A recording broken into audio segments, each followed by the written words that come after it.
Holy Angel University, in cooperation with the Center for Kapampangan Studies, brings you Alaya. The power, the glory, the grandeur. This is the story of Bacolor, from the pinnacle of success to the dustbin of history. This is the sad tale of the town that was once known as the Athens of Pampanga, and the tragic events that led people to now call it the Pompeii of Pampanga.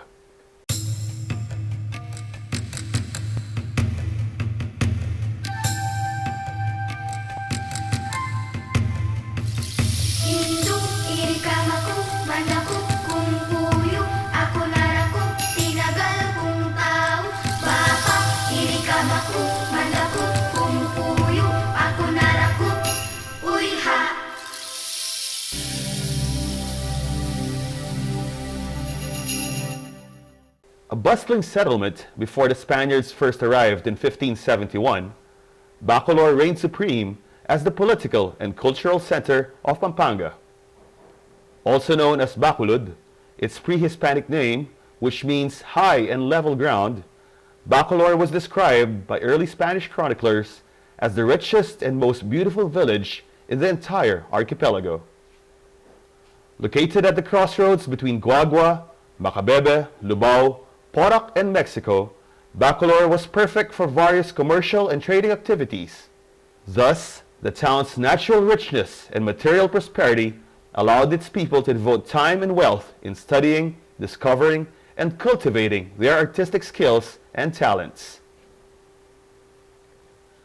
That was how Bacolor became the breeding ground for poets, painters, philosophers, and politicians. Bacolor in the 19th century was like England during the time of Shakespeare.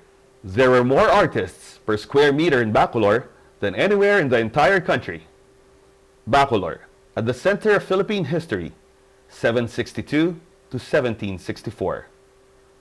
When the British invaded Manila in 1762, Spain transferred the capital of the Philippines to Bacolor.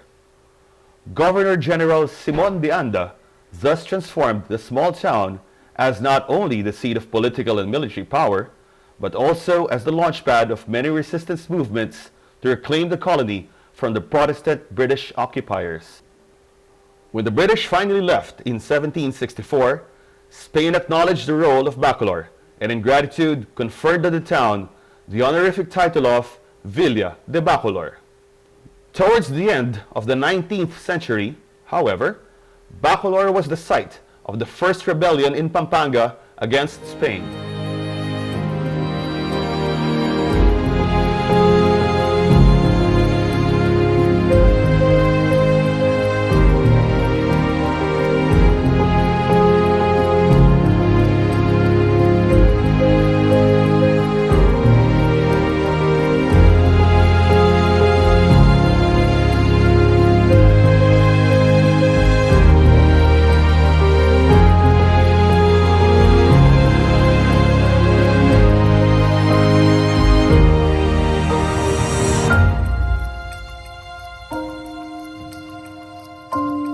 Aside from its role in national history, Bacolor was also famous because it became the breeding ground of well-known artists, writers, poets, and political leaders. Known as the Athens of Pampanga, Bacolor is a jewelry box containing some of the country's most treasured and finest pieces of arts and literature. Among Bacolor's celebrated artists was Simon Flores y de la Rosa. Though born in Manila, the lure and mystique of Bacolor's ambiance, people, and scenery prompted Flores to settle in Bacolor. Here, he produced some of the best works of his career. Another known artist was Vicente Alvarez Dizon, the first Kapampangan artist to receive an international award for his painting After a Day's Toil. He bested Fernando Amorsolo and Spanish surreal painter Salvador Dali in a competition. The golden age of Kapampangan literature and drama can also be traced to the town of Bacolor, which has produced celebrated playwrights, actors, and poets.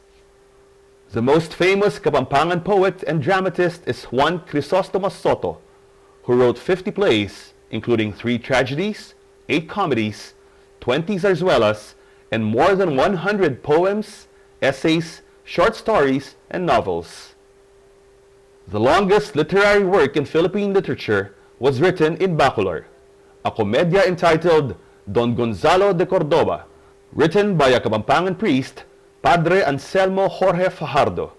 It contained 31,000 lines on 832 pages and was performed for 7 consecutive nights. The country's first zarzuela, written in any Philippine language, is Ing Managpe, written by a Kapampangan from Bacolor, Mariano Proceso Pabalan Biron. Bacolor was also the site of many good schools, including the first vocational school in Asia, the Escuela de Artes y Oficios de Bacolor, now known as the Don Honorio Ventura College of Arts and Trades.